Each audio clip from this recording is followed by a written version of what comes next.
안녕하세요. 이재현 법무사입니다. 자, 이번 그 형법 그 이순환은 어떤 식으로 진행하냐 하면, 먼저 그 문제풀이요. 우리 그 모의고사를 계속 진도별로 보니까, 문제풀이 하고 난 다음에, 제가 매일 판례 자료를 좀 드릴 겁니다. 판례를 같이 좀 보고, 이 판례는 사실 이제 시간적으로 그 최신 판례부터 해서 이렇게 역순으로 되어 있습니다. 그래서 시간 순서대로 이렇게 판례 자료를 보고요.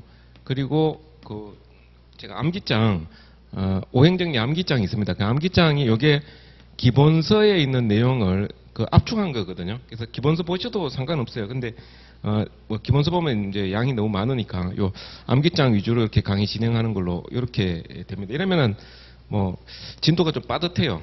판례를 좀 많이 볼 겁니다. 작년 같은 경우는 그 사법 그러니까 그 변호사 시험 대비용 표준 판례라 그래가지고 뭐 우리나라의 그 교수들이 만들어 놓은 그 중요한 판례들 모아놓은 걸 제가 자료로 드렸거든요. 근데 그 자료를 드려도 뭐 잘 보지도 않고, 사실은 그게 좀 옛날 판례들이 많이 있습니다. 그러니까 바뀐 판례인데도 옛날 게 그대로 그냥 유지되어 있는 것도 있고, 그다음 중요한 판례는 이 암기장에 다 들어가 있거든요. 그래서 이게 중복이 되는 부분이 있어서 그 암기장에 있는 판례를 이제 숙지하는 걸로 이렇게 진행을 하고요. 이 판례 자료는 제가 보고 연습이 될 수 있는 판례들, 그러니까 2차 시험에 나올 수 있는 판례 위주로 해가지고 그렇게 드리도록 하겠습니다.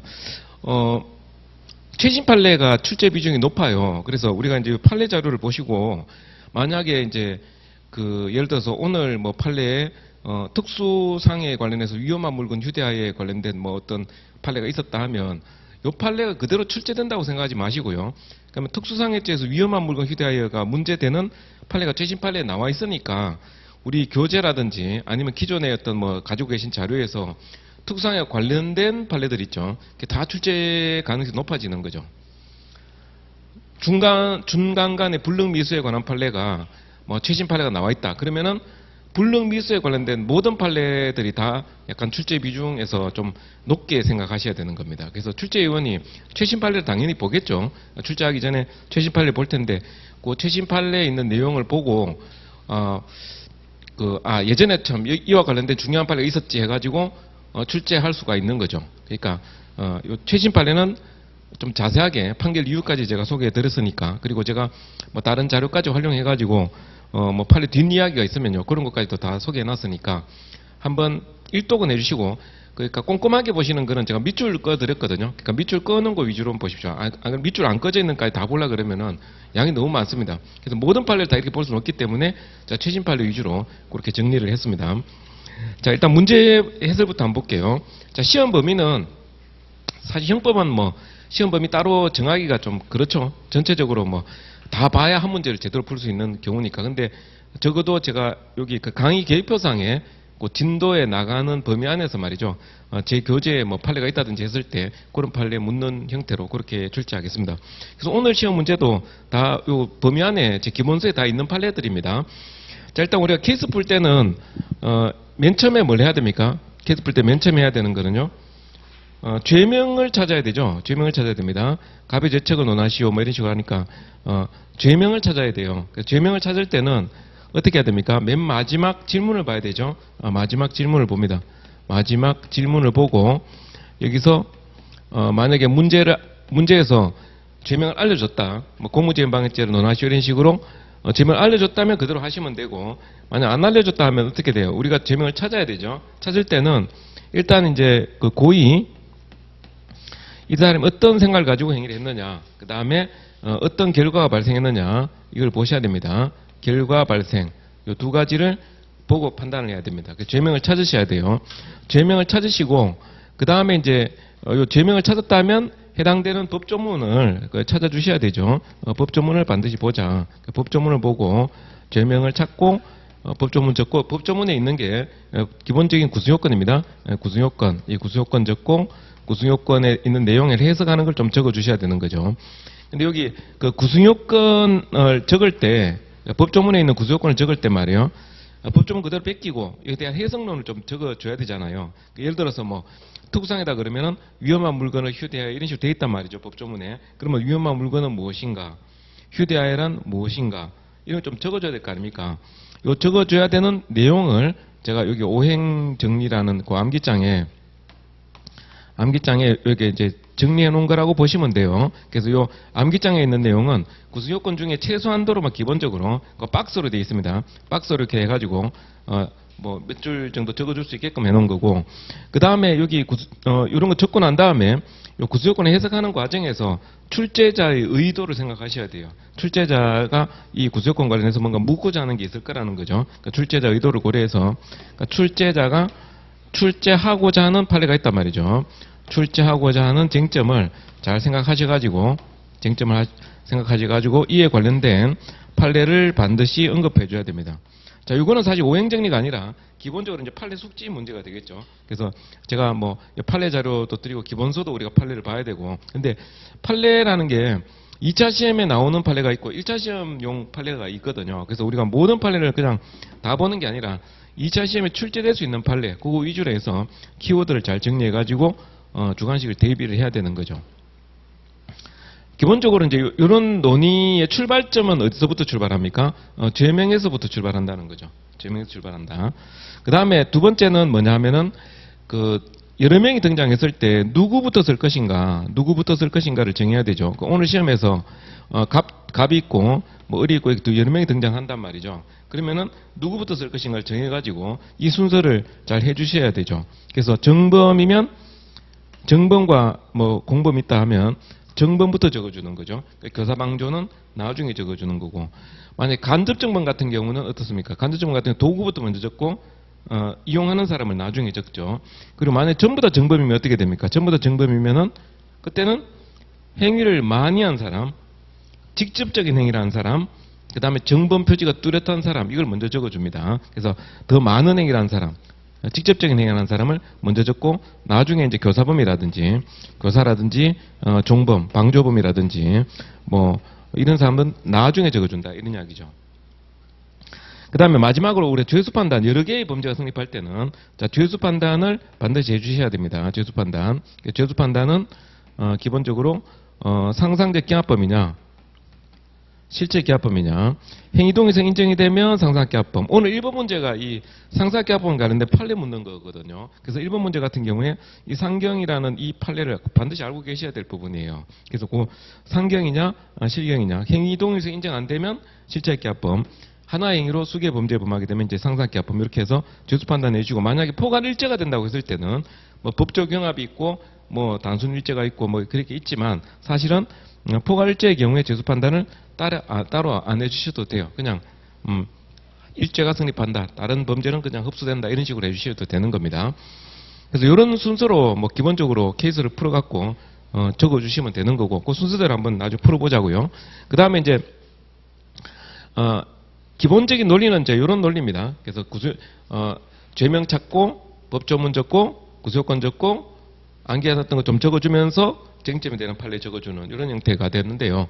여기서 이제 죄명 찾을 때 몇 가지 우리가 반드시 체크해야 될 사항이 몇 가지 있거든요. 근데 그걸 제가 해설 자료 맨 뒤쪽에 해놓긴 했는데, 제가 매 회마다, 그러니까 뭐 1순환, 예비순환, 뭐 2순환 계속 강의할 때마다 첫날 드리는 자료거든요. 그러니까 강의 처음 듣는 분도 있으니까 이걸 좀 읽어보시라는 차원에서 계속 드리는 건데, 일단 문제 읽을 때 일단 시간을 체크하셔야 됩니다. 시간을 잘 보자. 23시, 24시 뭐 이런 식으로 24시 기준으로 시간이 제시가 되니까, 아니면 뭐 야간이든 주간이든 뭐 말로 이렇게 낼 수도 있고. 근데 제가 여기서는 야간이라고 해놨어요. 그래서 만약에 야간이라는 말 없다 그러면은 시간을 보고, 날짜와 시간을 보고 주간인지 야간인지를 반드시 판단하셔야 된다는 거죠. 24시 기준으로 돼 있고, 그 다음에 시간을 확인하셔야 되고요. 그 다음에 어디 들어가는 경우에 이 주거침입죄 있죠.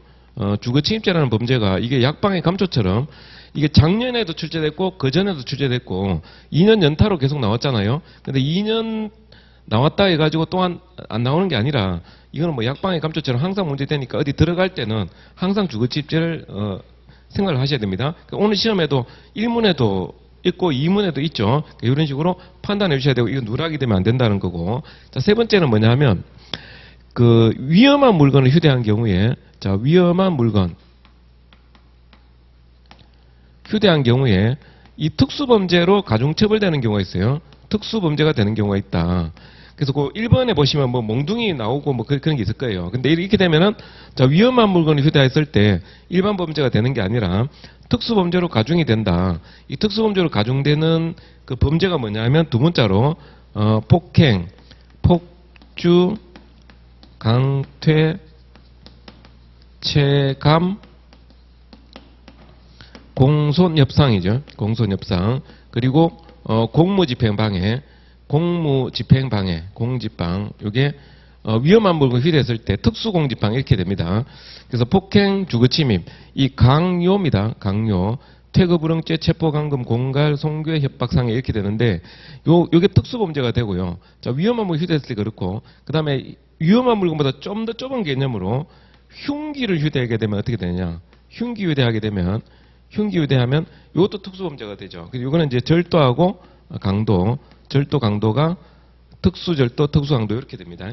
그래서 이거는 미리 우리가 알아두셔야 돼요. 알아두셔야 되고 그 파트가 나오면 바로 이제 적응할 수 있도록 해주셔야 되고 다만 이제 우리가 특수강도라 하더라도요. 흉기를 휴대한 특수강도라 하더라도 만약에 사람을 때려갖고 상해를 입혔다 이렇게 되면 강도상해죄. 사람을 죽여버리면 강도살인죄 이런 식이 돼버리죠. 그러니까 이제 예를 들어서 강도살인죄라는 게 만약에 죄명이 된다면 강도살인죄 제명이 된다면 이 강도살인죄 할 때는 이 강도에는 일반 강도, 특수강도, 중강도 다 들어가는 개념이거든요. 그러니까 만약에 죄명이 결론이 강도살인죄 이렇게 될 때는 그냥 강도살인죄 하셔도 돼요. 강도살인죄 해가지고 조문은 어차피 하나밖에 없으니까 물론 해상강도는 별도로 있습니다. 근데 그런 건 안 나오니까 일반 이제 강도살인 이렇게 해주시면 되고 뭐 특수강도살인 이렇게 하셔도 상관없어요. 그러니까 그 조문만 적어주시면 된단 말이죠. 근데 만약에 그냥 강도만 이야기할 때는 흉기를 휴대했다면 특수강도 이런 식이 돼야 되는 겁니다. 이건 미리 외워두셔야 돼요. 미리 외워두셔야 되고 그다음에 폭주강대체간 공손협상 요 범죄들 있죠. 폭주강대체간 공손협상 요 범죄들은 나온 김에 또 말씀을 드리면 2인 이상이 공동하면은요. 2인 이상이 공동을 하게 되면 이게 폭처법 위반죄가 돼요. 폭처법에 공동폭행, 공동상해 해가지고 폭처법 위반죄가 됩니다. 그래서 폭처법도 그 시험 문제 나옵니다. 2인 이상이 공동하게 되면 뭐 주거침입죄 이런 것도 출제된 적이 있고 최신 판례에 보면은 뭐 이게 폭행이라든지 이런 게 공동폭행 이런 것들이 최신 판례에 나와 있는 게 있기 때문에 이런 건 다 기억을 해두셔야 됩니다. 따로 책에 나오는 게 아니기 때문에 우리가 이런 거 기억해뒀다가 문제 읽을 때 만약에 상해면 특수상해 이런 식으로 바로 그냥 풀 수 있게끔 그렇게 해주셔야 됩니다. 그 다음에 또 하나가 이제 친족관계가 있죠. 자, 친족관계. 친족관계 같은 경우는 자, 이거는 이제 아버지나 뭐 어머니, 형, 뭐 누나, 동생, 누나의 남편, 뭐 우리 법무사 기출문제 보면 누나의 남편까지 나온 적 있죠. 이 친족관계는 문제에서 반드시 체크를 해주셔야 된다. 체크해 둘 때, 자 범죄 성립 요건은 자 구성 요건하고요, 자 위협성 책임이죠. 위협성 책임 이게 범죄 성립 요건이고, 그 다음에 범죄가 성립한다고 할 때 그 다음에 처벌 조건에 문제가 있고 소추 조건에 문제가 있죠. 소추권 문제. 근데 처벌 조건이라는 것은 범죄가 성립한 이후에 형벌권이 발생하기 위한 요건을 말하는 것이고요.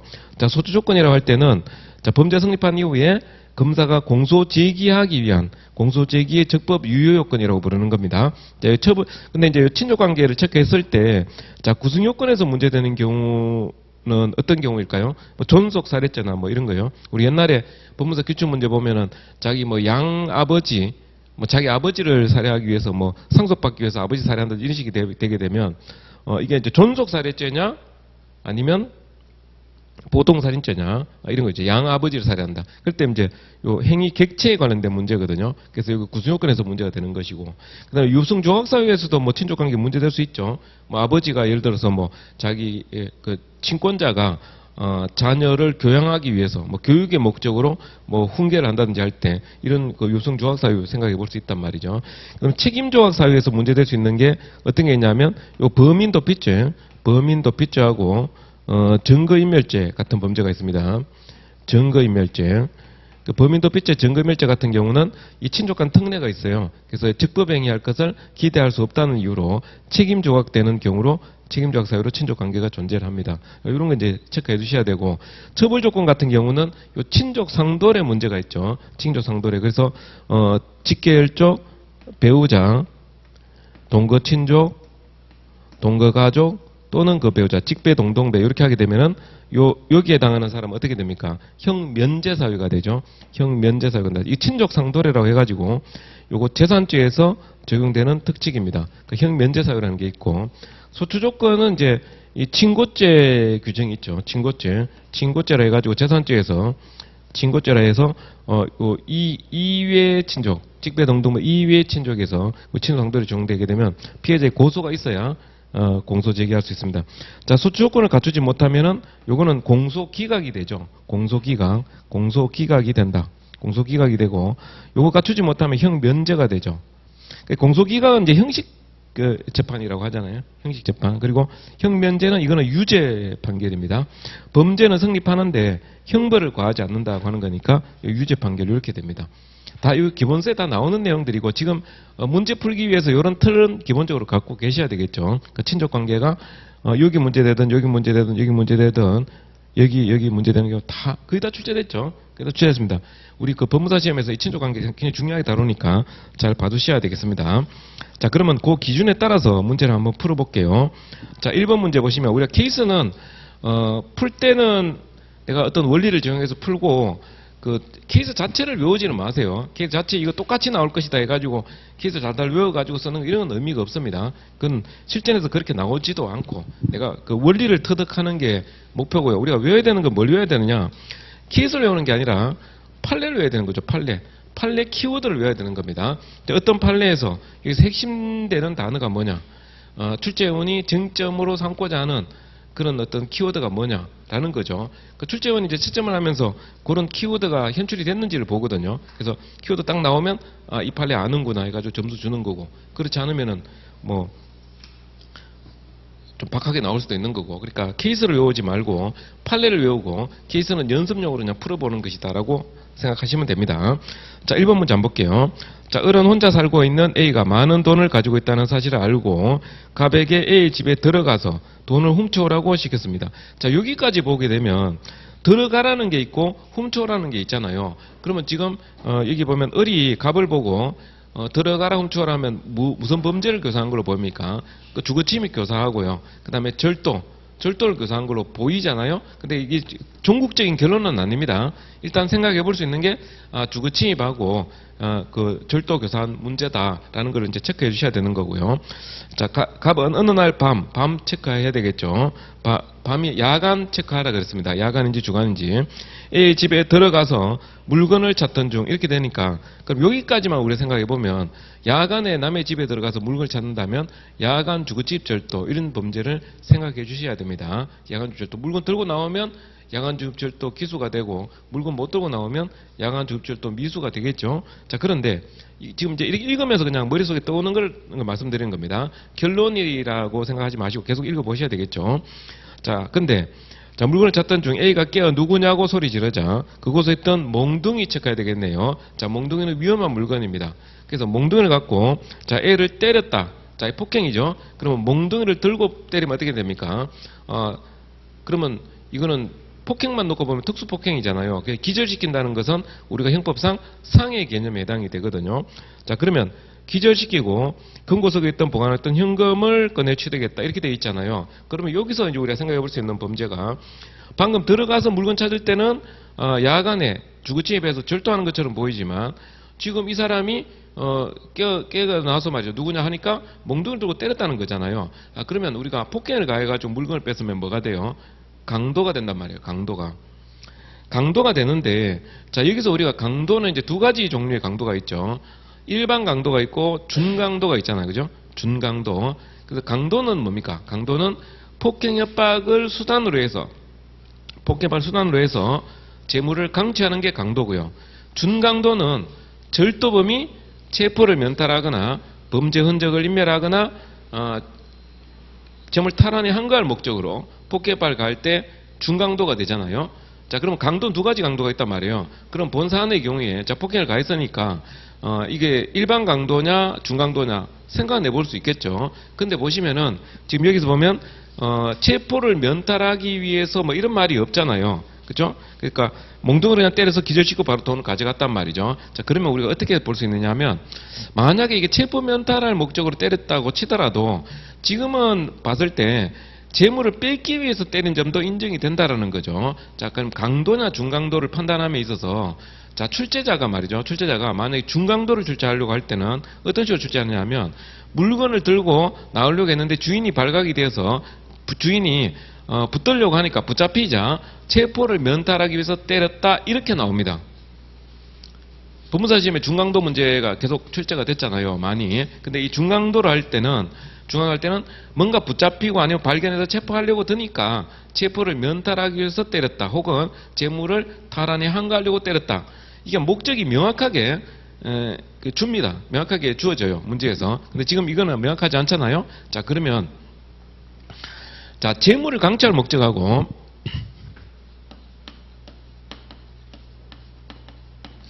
강취 목적으로 때린 거하고요, 체포 면탈하기 위해서 때린 게 이 겹치면 어떻게 되느냐는 거죠.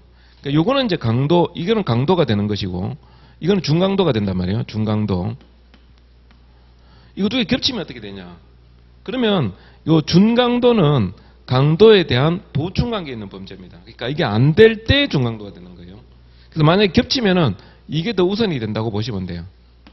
지금 상황에서는 때려가지고 기절시키고 했으니까 강취할 목적도 분명히 인정이 되죠. 그러니까 설령 이런 목적이 있다 하더라도, 체포 면탈 목적이 있다 하더라도 이거 강취 목적이 있다면 강도가 더 우선적으로 적용돼야 된다는 거죠. 그래서 이거 중강도냐 강도에 관련해서는 강도로 가셔야 됩니다. 근데 이 강도는 무슨 강도냐? 자, 여기 흉기휴대한 게 이제 특수강도가 되거든요. 특수강도 되는데 여기 하나 알아두셔야 될 게, 우리 그 강론에 보면 특수강도 조문을 보면 야간 주거 침입 강도가 이게 특수강도예요. 야주강도가 특수강도고, 그 다음에 흉기휴대 강도, 이것도 특수강도고요. 그 다음에 합동강도라 해서 2인 이상이 합동해서 강도를 해도 이것도 특수강도입니다. 특수강도예요. 그러니까 근데 야주강으로 갈 거냐, 뭐 흉기휴대 강도로 갈 거냐, 이건 어떤 것 정해도 큰 차이는 없습니다. 근데 여기서는 죄명을 결정짓지 마시고 일단 강도만 그렇다는 이야기고, 계속 한번 볼게요. 이 사람은 어떻게 합니까? 자, 기절시켰다는 것까지만 놓고 보면 강도상해죄가 우리가 생각이 되잖아요. 기절하는 것은 사람의 신체에 대한 어떤 생리적 기능 훼손이다 해서 강도상해죄 생각해 볼 수 있는데, 이 사람이 어떻게 하냐면은 그 뒤에 보면은요, 자, 기절한 A를 이불로 뒤집어 씌우고 이불에 방화를 해버립니다. 그래서 A를 사망에 이르겠다는 거죠. 그 이제 방황으로 말미암아 집은 전소돼 버렸다는 건데, 자, 갑과 을의 죄책은 논하시오. 자, 그러면 결국은 죽었네요. 자, 그러면 결론이 뭡니까? 제가 항상 죄명을 찾을 때 맨 마지막에 결과를 보라 그랬죠. 결과를 봐라. 결과는 사람 죽었다. 그리고 불을 질렀기 때문에 살인의 의도 있네요. 자, 그러면 우리가 강도를 놓고 봤을 때, 자, 그럼 이제 이 문제를 읽을 때 어떤 식으로 평가되느냐 하면, 자, 맨 처음에 이제 야간 주거침입 절도처럼 보였는데 폭행을 가했네? 강도냐 중강도냐가 문제가 되네? 그럼 강도로 보이네? 근데 강도는 이 특수강도로 평가가 되는데, 특수강도가 기절시키면 상해인데 불까지 질러갖고 다 죽여버렸네? 자, 그러면 이제 강도살인죄, 이런 죄명이 나오는 거예요. 강도살인죄. 자, 지금 제가 설명을 근 한 10분 이상 설명드렸죠. 지금 상당히 오랜 시간 설명드렸는데, 실제로 문제 풀 때는 이게 거의 한 1분 안에 그냥 바로 나와야 되는 거죠. 제가 문제를 읽으면서 죄명을 이렇게 판단해가면서 마지막 강도살인죄라는 이 죄명을 지금 찾잖아요. 찾는데 지금 설명드린 이 과정을 통해 가지고 문제를 쭉 읽으면서 무슨 죄 해가지고 결론 강도살인, 이렇게 돼야 되는 거예요.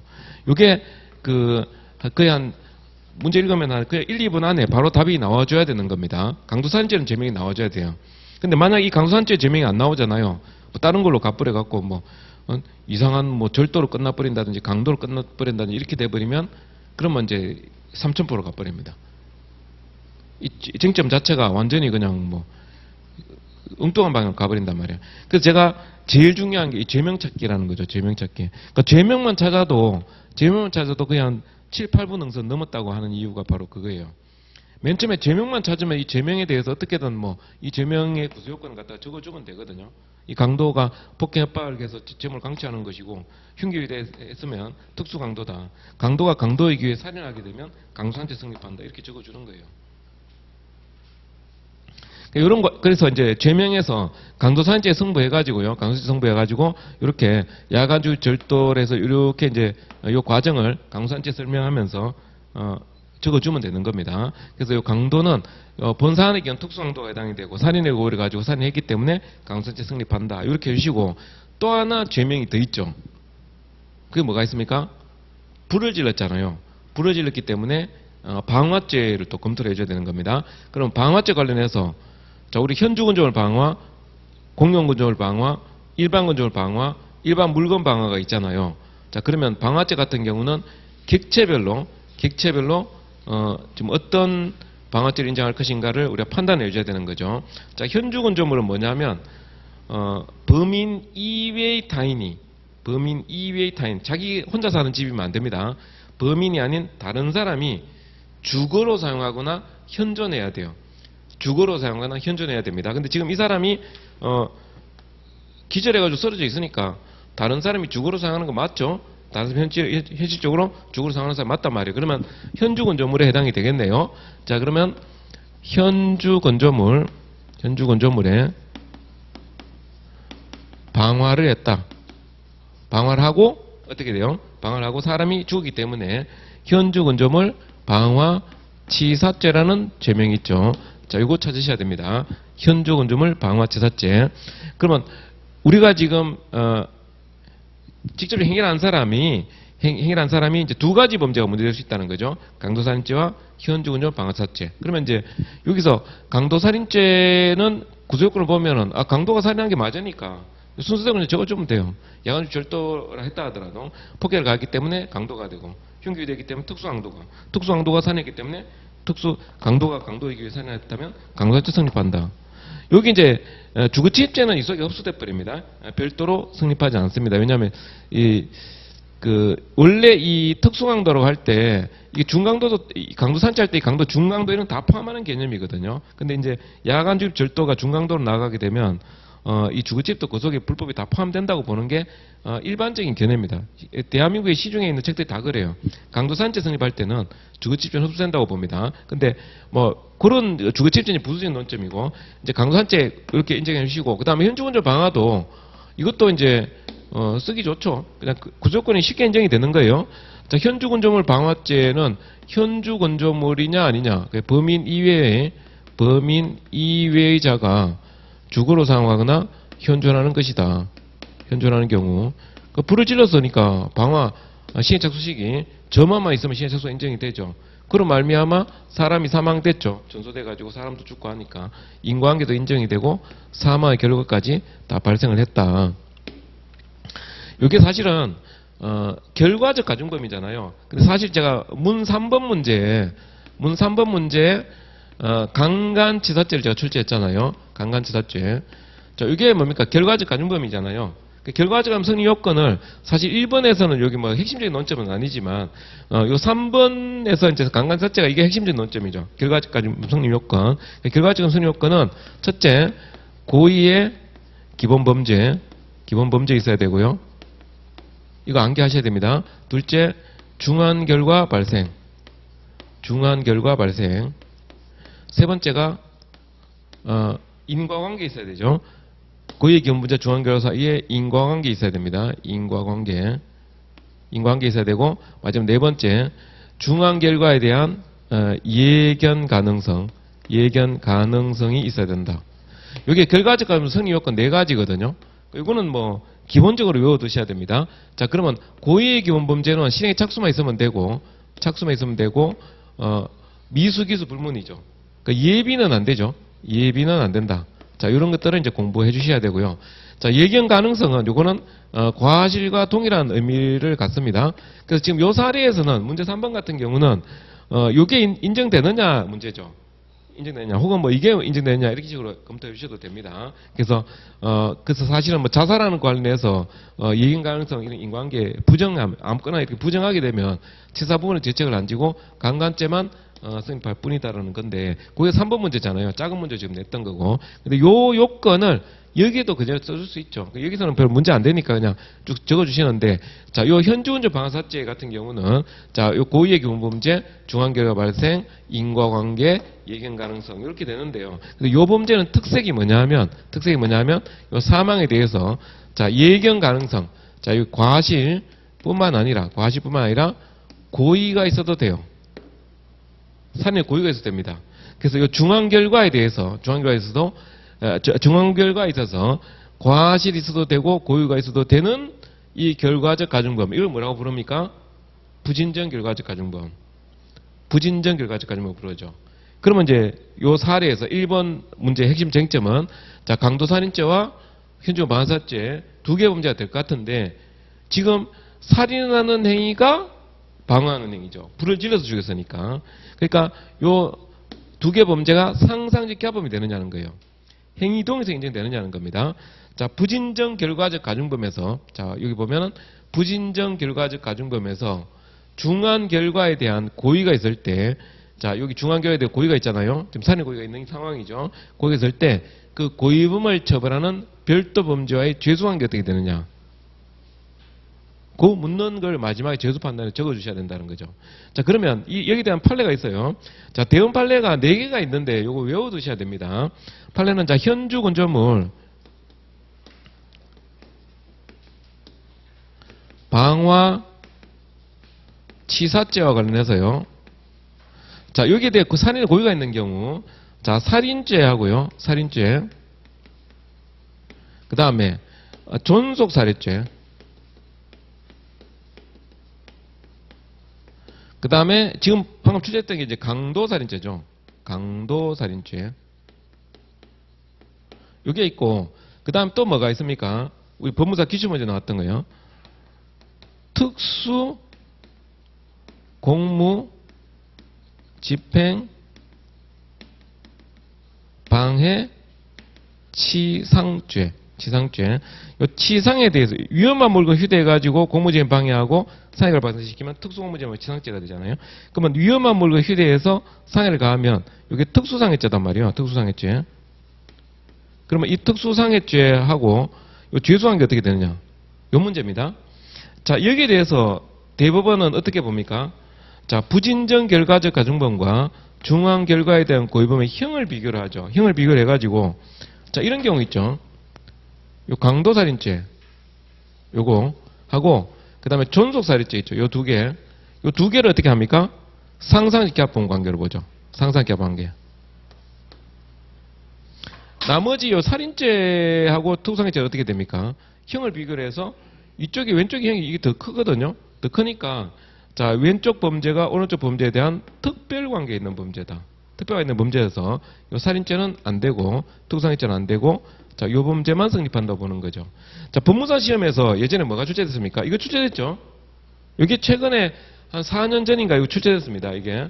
요게 출제가 됐고, 이거 출제가 됐으니까 다시 나오면은 뭐가 나올 가능성이 높아요. 다시 나오면 이거 아니면 이거 나올 가능성이 높은 것 같은데요. 제가 볼 때는. 이게 또 나오는 것보다는 이거 아무거나 한 중에 하나 내면은 어차피 이 판례는 다 적어줘야 되거든요. 그래서, 예전에는 이게 나왔으니까 그 다음 걸 요걸 연습하자는 겁니다. 그래서 지금 여기 1번 문제는 요거잖아, 이거. 그쵸? 강도살인죄와 현주운전 방사사죄를 비교했을 때 강도형이 더 높기 때문에 우리 판례는 결국 살인행위가 이제 요 치사행위가 되는 거죠. 상상적 기합범관계 이렇게 하셔야 됩니다. 형이 이쪽이 더 높다. 자, 존속살해죄 같은 경우는 지금은 이 법정형이 동일해요. 이게 현주운전 방사사죄와 기본 법정형은 동일하거든요. 옛날에 존속살해죄형이 더 높았던 시절에 이게 상상기합범이라는 판례가 나와 있긴 해요. 지금은 이제 기본 법정형이 동일하게 됐습니다만 아직도 존속살해죄에 대해서는 그 자격정지형이 병가될 수 있도록 되어 있습니다. 다른 조문에 보면 살인의 지휘장에 있는 그 조문을 보면 존속살해죄는 자격정지형이 병가될 수 있도록 되어 있기 때문에 요거보다 아직 이쪽 형이 더 높다고 볼 수 있어요. 자, 그러면 상상기합관계. 만약에 동일하다 해도 이쪽 범죄만 됩니다. 동일하다고 하더라도. 근데 이쪽이 더 커야 돼요. 오른쪽 거이 더 커야만 이게 상상기 합방관계 됩니다. 자, 그 다음에 이제 요 문제, 1번 문제는 그러니까 부진전 결과적 가정부의 재수 문제 이렇게 생각하시고, 그 다음에 하나 이제 관련 논점으로 하나 말씀드리면, 자, 케이스는 외우지 마라 그랬죠. 케이스는 외우지 말고 우리가 외워야 되는 거는 이 판결문을 외워야 되는 겁니다. 판결문을. 자, 그러면 이제 이런 경우를 한번 볼게요. 자, 강도가 말이죠. 강도가 남의 집에 들어가서 강도 살인을 해요. 강도 살인을 합니다. 강도 살인을 하고 난 다음에 그 다음에 자기가 이제 여기 지문이라든지 자기 범죄 흔적이 남아 있어서 불을 질러 버린 경우가 있어요. 그러면 이제 이 문제하고 다른 문제가 돼 버려요. 자, 여기서는 보세요. 요 살인을 하려고 불을 지른 거잖아요. 살인을 하려고 불을 지른 건데 이거는 살인하고 나서 불을 지른 거예요. 살인하고 나서 불을 지른 거. 자, 그러면 살인을 이미 끝나고 난 다음에 불을 질렀다고 하게 되면 요거는 현주 군조물을 볼 거냐 일반 군조물을 볼 거냐에 대한 견해 대립이 있습니다. 그래서 이거는 이미 다 사람 죽고 없기 때문에 주거로 사용하는 사람도 없고 현존하는 사람도 없기 때문에 일반 건조물 방화로 봐야 된다는 견해가 있고, 그 다음에 시간적으로 사람 죽이는 거하고 불 지르는 행위가 시간적으로 매우 근접해 있기 때문에 현주 건조물 방화로 봐야 된다는 견해가 있는데 이게 팽팽합니다. 이게 학자들이 견해가 팽팽하거든요. 근데 보통은 일반적으로 이재상 교수님 견해를 많이 따라서 수험생이 답을 적어요. 그렇기 때문에 보통은 이제 어떤 식으로 보냐면 이재상 교수는 일단 사람 다 죽고 없다. 죽으러 사용하는 사람도 없고 현존하는 사람도 없고 다 죽어버렸기 때문에 이건 일반 건조물 방화로 봐야 된다고 보고 있어요. 자, 일반 건조물 방화로 봐야 된다. 자, 현주 건조물 방화로 본다 할지라도 이거는 방화 치사죄로 가면 안 됩니다. 왜냐하면 방화로 죽은 게 아니기 때문에 일반 건조물 방화 치사죄 범죄는 없어요. 그러니까 현주 건조물을 간다 하더라도 현주 건조물 방화 치사죄로 하시면 안 돼요. 자, 이건 방화죄만 가는 거죠. 방화죄만. 그래서 이미 주거로 사용하는 사람도 없고 현존하는 사람도 없기 때문에 일반적으로 방화가 되고, 그 다음에 시체가 됐잖아요. 이미 죽었으니까. 그 시체에다 불을 지르게 되면 사체 손괴죄라는 범죄가 됩니다. 사체 손괴죄. 그래서 이 사체 손괴하는 행위가 방화하는 행위가 되거든요. 불을 질러서 사체 손괴하는 거니까. 그러면 이제 사실관계를 약간만 틀어버리면 이제 어떤 식이 되냐면 강도살인죄와 그 다음에 일반 건조물 방화죄하고 사체 손괴죄 3개 범죄가 성립하게 됩니다. 손괴하는 행위가 방화하는 행위니까 요거 2개 범죄는 상상기합범 관계가 되고, 그 다음에 살인하고 불을 지르는 거니까 요건 별개행위로 보거든요. 그래서 요 2개 범죄는 상상기합 관계고 이것과 강도살인죄 관계는 별개행위니까 실체적 기합 관계, 이런 식으로 해주셔야 돼요. 자, 이런 문제들도 있거든요. 그래서 그러니까 이런 케이스도 있고 약간만 틀어버리면 완전히 다른 범죄가 돼버리니까 이런 걸 다 생각하고 보셔야 된다는 겁니다. 그래서 1번 문제는 그러니까 설명은 길었지만 죄명 찾는 그 과정을 제가 좀 설명드리기 위해서 좀 길게 설명했던 거고, 그러니까 실제로 들어가서 딱 사람 죽이고 물건 뺏고 이렇게 하면 뭐 강도살인 바로 나와야 되죠. 강도살인 나와야 되는 겁니다. 근데 이게 이제 이런 과정을 뭐 전혀 생각도 하지 않고 이런 사례에서는 그냥 강도살인 이런 식으로 때려잡는 식으로 만약 외우면 그건 곤란하죠. 그러니까 출제 요원이 살짝 틀어버렸을 때 대응을 못하기 때문에 생각해 보셔야 된다는 겁니다. 자, 그러면 지금 여기서 이제 의리 가반대 교사를 했죠. 그러니까 지금 우리가 갑한테 교사를 했으니까 지금까지 설명드렸던 이제 갑의 이야기고요. 갑은 이제 이렇게 2개 범죄 상사기합이 됩니다. 자, 그럼 을은 어떻게 되느냐 하면, 을은 아까 우리가 맨 처음에 문제 읽을 때 주거침입 들어가서 절도해라, 주거침입하고 절도하라고 교사한 것처럼 보이잖아요. 그러면 지금 우리가 이제 생각해야 되는 게 절도를 교사를 했는데 강도살인까지 해버렸단 말이에요. 자, 이런 걸 우리가 뭐라고 얘기하냐면 양적 초과라 그럽니다. 강도라고 할 때 이제 절도를 포함한 더 큰 범죄거든요. 상해를 하라고 했는데 뭐 살인을 해버렸다든지, 절도하라고 했는데 강도를 해버렸다든지, 그러니까 이게 내가 교사한 범죄보다 더 큰 범죄를 진행해버렸단 말이죠. 자, 이렇게 됐을 때는 우리가 이제 생각해야 되는 게 뭐냐면 자기 책임의 원칙입니다. 자기 책임의 원칙.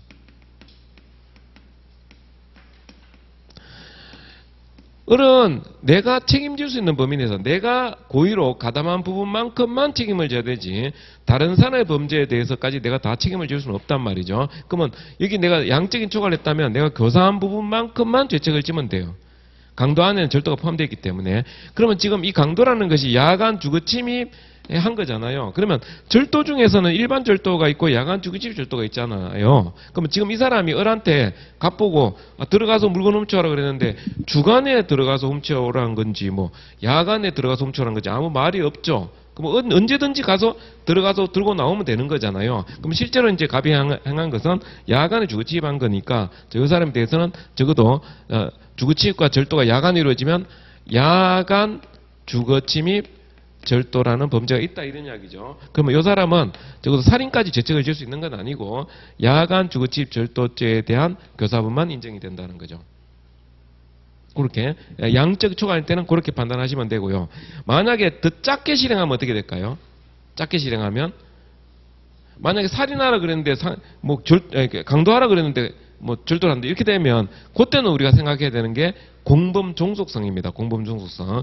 항상 우리가 교사범 방조범은 정범이 범한 범위 내에서만 교사방조를 인정해 줘야 돼요. 그래서 작게 실행할 때는 공범 종속성을 생각해 주셔야 됩니다. 나중에 이건 또 공범 파트에 가서 더 할 겁니다. 그 다음에 자 우리가 여기서 어리 가발시켰잖아요. 범죄 범하도록 부탁을 했는데 제가 이런 야주절 교사범이 됐잖아요. 자 교사범 이렇게 했는데 우리가 이제 논리적으로 한번 검토의 대상이 되는 게 있습니다. 그게 뭐냐 하면 정범 개념의 우위성이라는 개념, 정범 개념의 우위성이라는 게 있습니다. 정범 개념의 우위성. 이게 뭐냐?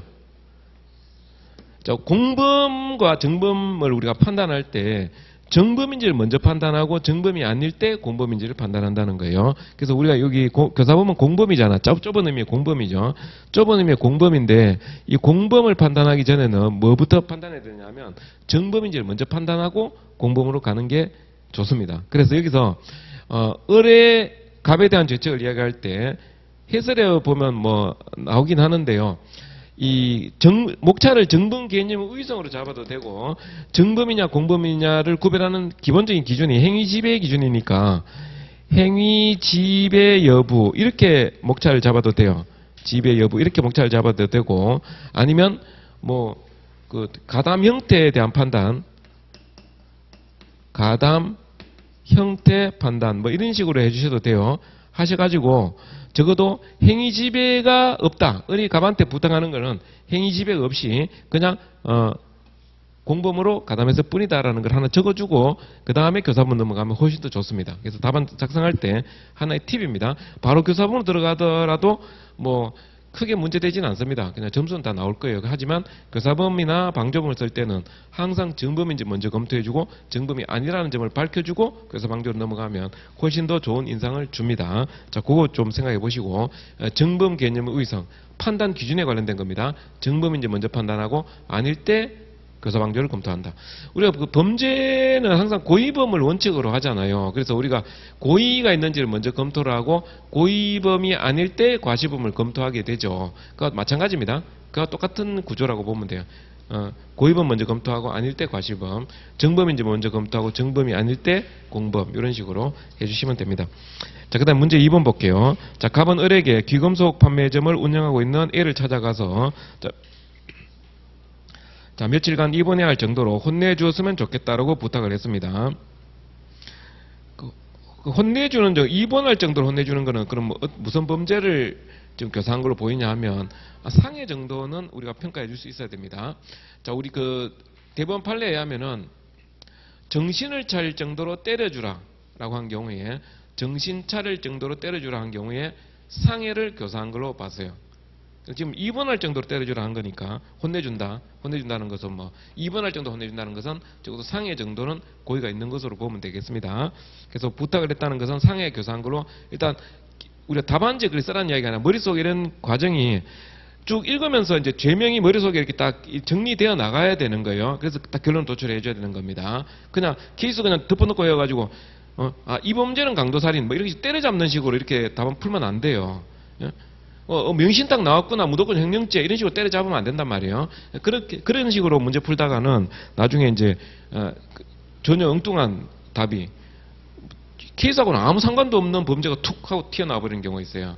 덮어놓고 외우면 이제 그런 상태가 되니까 항상 논리적으로 자 문제를 읽으면서 무슨 죄 딱 정리해가지고 죄명을 딱 도출해 줄 수 있어야 됩니다. 우리가 나중에 그 법무사 하실 때도 법무를 상담하면서 이제 의뢰인이 와가지고 뭐 이야기할 거 아닙니까? 제가 이랬는데 하면 머릿속에 우리 그 말을 들으면서 무슨 죄 이런 게 좀 정리가 되어 나가야 되잖아요. 그러니까 마지막에 이제 모든 사실관계 다 들었을 때 결론은 이게 뭐 강도살인이 됐든 뭐 사기가 됐든 어떤 결론이 딱 나올 거 아닙니까? 그러니까 덮어놓고 그냥 뭐 대충 때려잡는 식으로 계속 풀면 안 된다는 겁니다. 그러니까 여기서 이제 혼내주면 좋겠다 할 때는 머릿속에 이거는 상해를 교사한 정도겠거니 하고 일단 생각하고 넘어가는 거죠. 그리고 뭐 찾아간다 그러면 어디 또 들어갈 수도 있으니까 또 주거침입 이런 거 교사해줄 수도 있는 것이고 그걸 한번 검토는 해보겠다라고 생각하면서 이제 넘어가시면 돼요.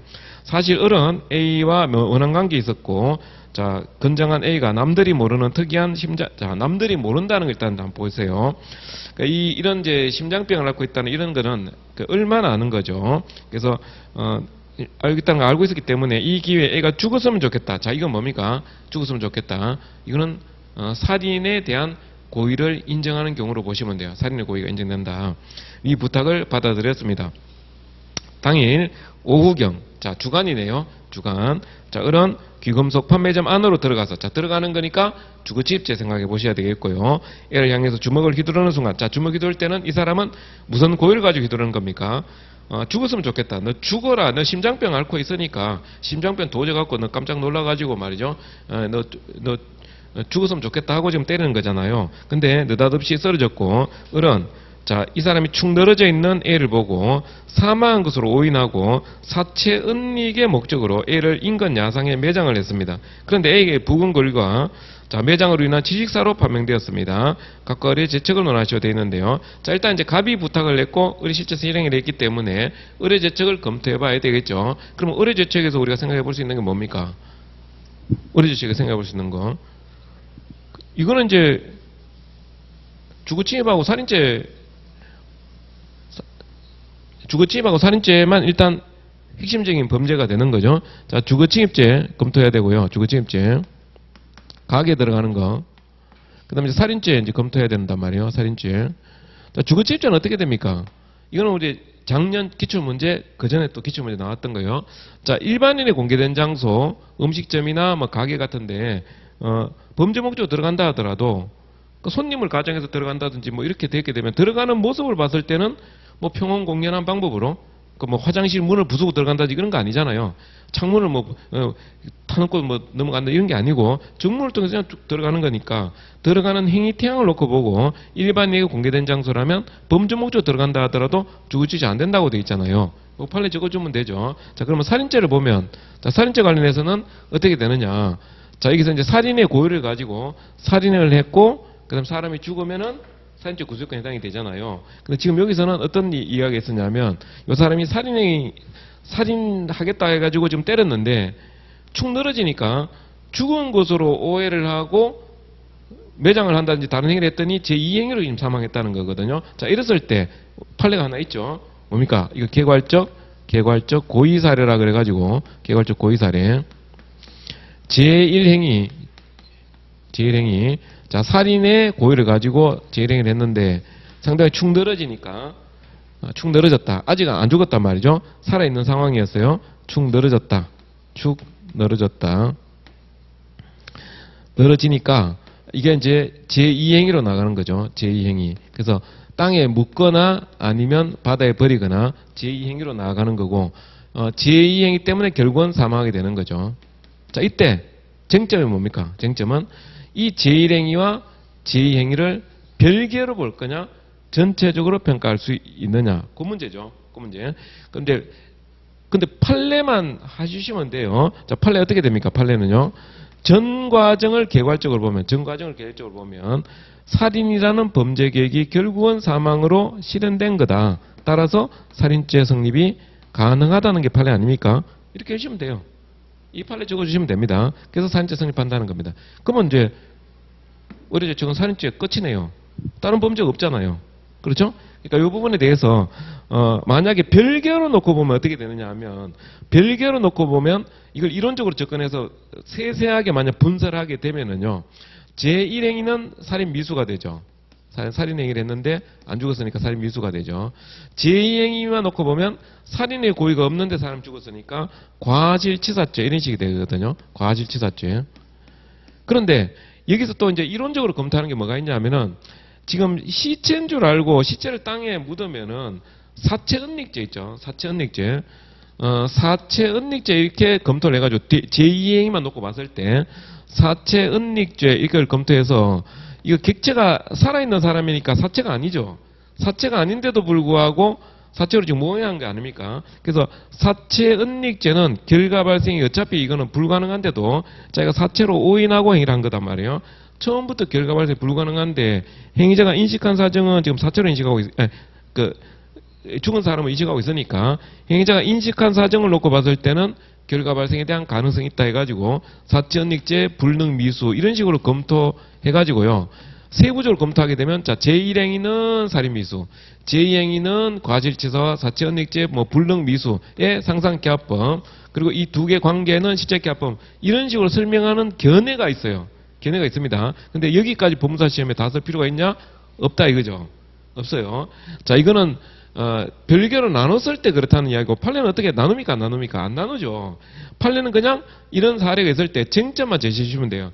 제1행위와 제2행위를 별개로 볼 거냐 전체를 평가할 수 있느냐가 문제되는데 대형 판례에 하면 전 과정을 개괄적으로 보면 살인한 범죄 계획이 결국은 실현된 것이기 때문에 살인죄가 성립한다는 판례 적어주고 바로 끝내시면 됩니다. 이거는 이론적으로 검토하는 거예요. 불능미수 문제는. 자 그렇게 해주시고 이거는 시중에 있는 책들 보면 이런 것들은 아예 언급이 안 된 책들도 있고요. 주로 뭐 강사들이 뭐 디테일하게 들어가면 뭐 이런까지도 써놓은 책들도 있고 그렇습니다. 근데 안 써도 돼요. 법무사 시험에는 안 써도 되고 문제점만 제기해 주시고 자 여기 판례만 해주시면 된다는 겁니다. 그러면 갑의주책은 의뢰주책은 살인죄 끝이네, 그죠? 여기 결론이 되죠. 결론. 그러면 이제 여기서 한번 보세요. 이건 또 쟁점이 어떻게 되냐면 교사한 사람의 죄책을 생각해 보셔야 됩니다. 자, 교사한 사람이 뭘 아까 교사했습니까? 자, 갑이 을한테 교사를 했네요. 자, 갑의 죄책, 이제 을의 죄책이 그렇다는 거고, 자, 갑은 어떻게 되냐면 아까 상해 교사한 거, 상해 교사한 거로 봤잖아요. 이것도 이제 행위지배는 없으니까 교사범이다라는 거 이제 적어주면 좀 더 좋은 인상을 주고요. 상해를 교사했는데, 자, 그럼 주거침입죄는 아예 구속권 자체에 해당되지 않으니까 공범 종속성상 주거침입 교사면 아예 성립할 여지가 없습니다. 이 사람이 적어도 정범이 구성요건 유효성을 갖춰야만 교사범 공범 성립이 가능하죠. 이걸 우리가 뭐라고 합니까? 제한적 종속 형식이라고 하죠. 제한적 종속 형식. 정범이 구속요건 유효성을 갖춰야 공범 성립이 가능하다. 그래서 정범이 주거침입죄 자체의 구속요건에 해당하지 않으면 갑은 교사가 불가능하고요. 자, 상해 같은 경우는 이제 어떻게 되냐면 요 살인을 해버렸잖아요. 그러면 상해 교사했다 그러면 아까 1번 문제하고 비교해보죠. 1번 문제 같은 경우에 자, 아까 야간출 절도를 교사했는데 1번에는 강도로 특수강도로 나갔잖아요. 그 양적 초과라 그랬죠. 그죠? 야주절 교사했는데 정범은 강도 살인까지 해버리니까 양적 초과라 그랬죠. 자, 2번 문제는 상해를 교사했는데 살인했으니까 이것도 양적 초과네요. 그렇죠? 양적 초과죠? 그런데 1번 문제와 2번 문제 차이점이 있습니다.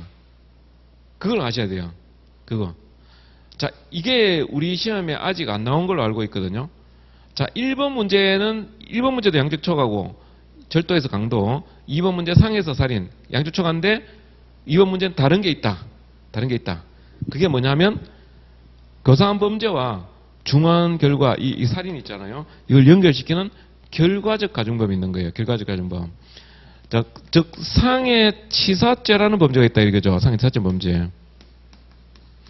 1번 문제에서 절도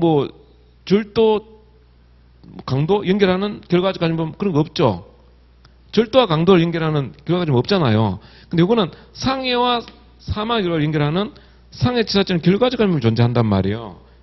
이게 쟁점이에요. 이게 쟁점. 그러니까 1번에서 다뤘던 쟁점이 아닌 2번에서 양적 초과해서 추가되는 쟁점이 뭐냐면 이 상해치사죄에 대한 교사범이 가능한가 이게 문제가 된단 말이에요. 이게 결과적 가중범에 대한 교사범 문제가 되는 거예요. 결과적 가중범에 대한 교사범이 가능한가.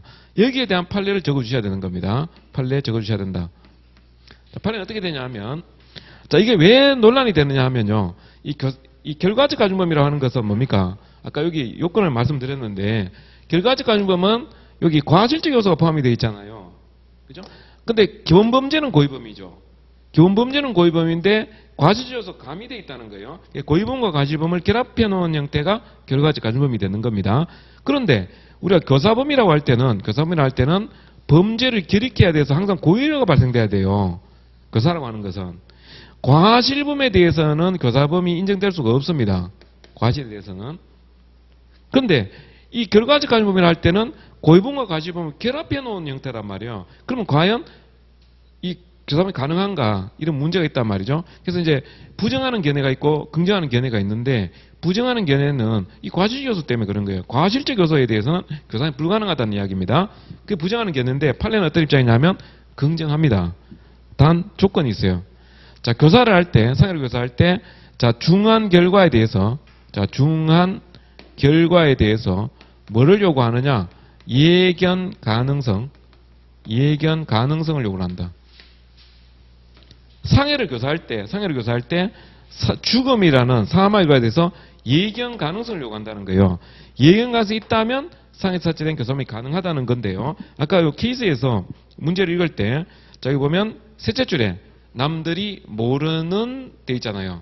남들이 모르는. 이게 바로 그 예견 가능성에 대한 쟁점을 거기다가 딱 표현해 놓은 거예요. 그러니까 남들이 모른다는 거잖아요. 그럼 얼마나 안다는 거죠. 심장병 때문에 을이 죽을 수 있다는 거는 얼마나 알고 있다는 겁니다. 얼마나 알고 있다. 그러니까 갑은 예견 가능성이 없겠네요. 그죠? 없겠죠. 만약에 갑도 이 사람이 뭐 피해자 A의 뭐 심장병을 알고 있어서 한 대 때리면 잘못하면 죽을 수도 있다. 저거 심장병 또 뭐 인공 심장 달고 있어 갖고 저거 한 대 때리면 또 죽을 수도 있겠다. 이런 걸 예견할 수 있었다면은 뭐가 된다고요? 상해치사죄에 대한 교사범이 가능하다는 거예요. 근데 원래 이제 대법원에서 어떻게 보냐면은 이 예견 가능성은 특별한 사정이 주어지지 않으면 여기서 이제 아예 알려줬고 그 예견 가능할 만한 특별한 사정이 없으면은 상해죄에 대한 교사만 되는 거죠. 상해죄에 대한 교사만 된다. 그래서 상해죄 이게 결론이 되지만 결론만 쓴다 해가지고 좋은 점수 나오는 거 아닙니다. 그러니까 요 판례가 반드시 언급이 돼야 돼요. 작년에도 이거 제가 모의고사 내봤는데 이걸 아예 안 쓰고 말이죠. 상해교사범 끝 이렇게 해놓은 답안들도 많거든요. 그럼 나 결론은 어차피 상해교사범이니까 나 답은 맞았다. 한데 점수는 안 좋게 나올 수 있다는 거죠. 항상 핵심되는 쟁점을 잘 부각시켜 줘야 된다는 겁니다. 그 다음에 이제 3번 문제 보시면은 요거는 이제 결과적 가중범의 예견 가능성 문제로 접근해도 되고 인과관계 문제로 접근해도 돼요. 근데 우리가 결과적 가중범이라 해서 특별한 인과관계를 이야기를 하는 게 아니고요. 자, 인과관계 관련해서는 항상 이거 생각하셔야 됩니다. 자, 범죄 행위와 결과 사이에요. 시험 문제 어떻게 나오냐 하면 이 사이에 다른 사정이 개입되는 경우가 나옵니다. 다른 사정이 개입되는 경우. 그러면 이제 판례는 어떤 입장이냐면 이 다른 사정이 예견할 수 있는지를 봐요. 요게 예견할 수 있느냐. 예견 가능성이 있느냐. 예견 가능한 사정이 개입됐다면 행위와 결과 사이에 인과관계 인정이 됩니다. 이거 인정이 돼요. 우리가 상당인과관계설에서 판례 입장이 이거예요. 자, 그러면 여기 예견 가능한 게 어떤 것들이 있느냐 하면 예견 가능성 인정되는 경우가 지병이 악화되는 경우, 지병 악화, 고혈압, 당뇨, 지병 악화되는 경우, 의사의 지시를 무시한다든지,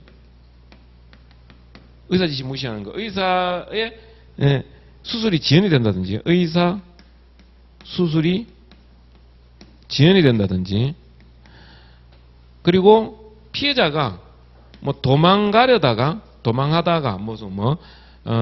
피하려다가 숨으려다가 이런 식의 이야기가 나와요. 숨으려다가 피하려다가 차에 치이고 추락하고 이런 경우, 그런 경우 있단 말이에요. 이게 다 인과관계 인정되는 경우를 보시면 되고, 자, 부정하는 경우가 방금 취재했던 요 문제입니다. 자살하는 경우. 어제 뉴스 보니까 그 안타까운 사건이 있었죠.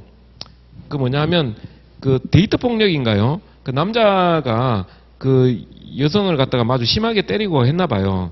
그래서 계속 못 살게 구니까 이거를 그 고소를 했는데 그 불기소처분 불기소처분이 아니라 구속영장이 기각이 된 거예요. 구속영장 기각되니까 이제 또 그 남자가 이제 그 여성한테 계속 접근하려고 할 거 아닙니까? 그 여성이 투신했어요. 투신. 그러니까 투신해가지고 지금 뭐 전치 14주인가 뭐 이렇게 돼 있다고 하는데 그 경찰이 다시 구속영장 청구했다 그러더라고요.